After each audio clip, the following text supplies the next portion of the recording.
Good evening. Campaigners from across the country have been protesting in Birmingham over the government's spare room subsidy, otherwise known as the bedroom tax.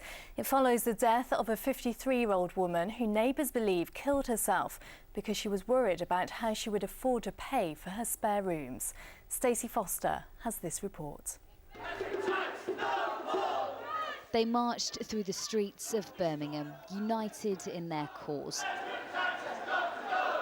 Many on this protest march say they're suffering because of the government's so-called bedroom tax, which deducts money from people's benefits for any spare rooms. I was given a second bedroom for my grandson, and they're now saying I'm not entitled to the second bedroom that they gave me. £14.80 a week they're charging me. I think it's taxing ordinary poor people and making their lives impossible. I was speaking to somebody a few weeks ago that's been stopped £15 a week out of a benefit and she can't afford to pay it. She can't afford to live. It's really unjust and really unfair.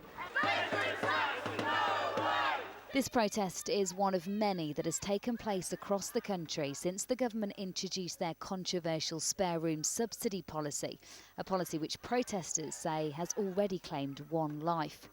Before Stephanie Bottrell killed herself, the 53-year-old left a note to her son saying she was worried about how she would afford the £20 extra a week for the 2 spare bedrooms in her council house in Solihull.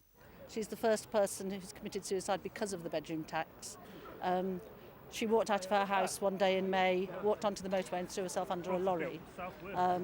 The neighbours and friends of Stephanie have written a letter to David Cameron, which they've posted yesterday, and they all think that the bedroom tax was to blame for her death. To think that another lady did that, it just shows how desperate she is. It's shocking. The government, they must abolish bedroom tax. We don't want more people like Stephanie. Bedroom tax, no way! Despite the strength of feeling, ministers believe it's the right thing to do and say people in extreme cases can get help from a discretionary fund.